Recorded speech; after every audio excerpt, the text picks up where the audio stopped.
Well, it's the second annual, I guess, foundation tournament for me, and we've I started this foundation to try to help out kids with type 1 diabetes. The basic, the mission of it is very expensive, even if you have good insurance, good health insurance, to be a type 1 diabetic, all the medicines and the stuff you need to do to take care of yourself. So with that in mind, kind of thought, let's try to help out these kids and their families by helping them go on to college and keep their education going and help them defer the cost of all that, because it all adds up in the end. So so far we started off great, gave away 5 scholarships last night, and just thrilled, and it's amazing. It's really amazing, all these kids that have started applying and filling out stuff, and some great stories. It's pretty hard to choose. But we're going in the right direction, so this year too, and I think it's going to continue to get bigger and better.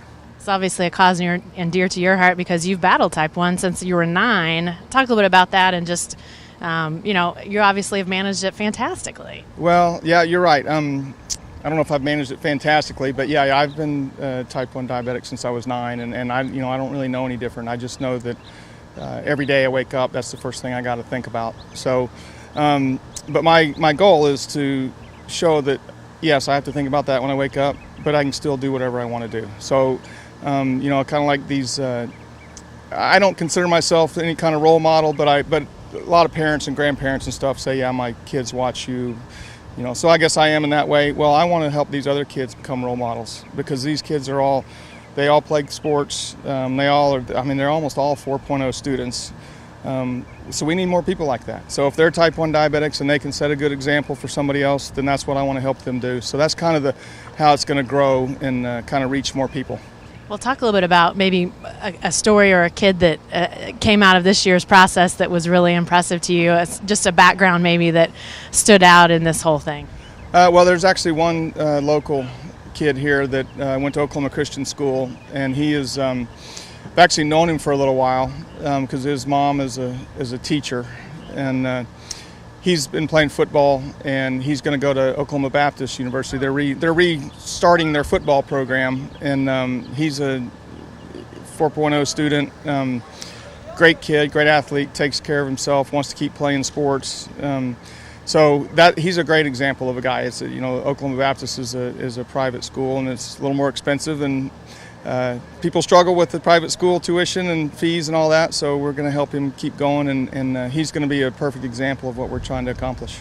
You talk about the fact that you don't really see yourself as a role model, but do people come up to you on a regular basis and almost want to trade war stories? Because like you say, it is such a constant part of your life when you're diagnosed. Well, I wouldn't say war stories. I honestly, most time when people come up, it's either parents or grandparents, and they're saying, yeah, my son or my grandson or granddaughter or daughter watch you, and we use you as an example because you're able to still do what you want to do and be active and just try to, it's all about attitude. And it's a tough disease, but it's manageable, and if your attitude's right, you can still do whatever you want to do. Did you think you'd get to a point where you'd be able to have a foundation that would benefit this? I mean, when you're 9, obviously not, but this is, something that's so important to you, and now you get a chance to affect some change. Well, yeah, no, I didn't. I've thought about it for the last 4 or 5 years, and it took me a couple of years to figure out what I really wanted to do. And then I've got great support locally. I have so many great friends in Oklahoma City area.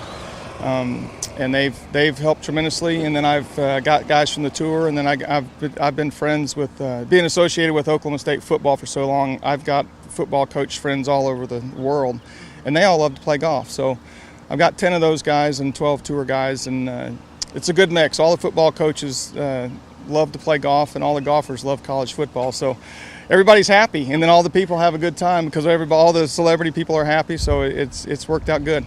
So I got to ask you about your Cowboy football team. How are they going to be in the fall?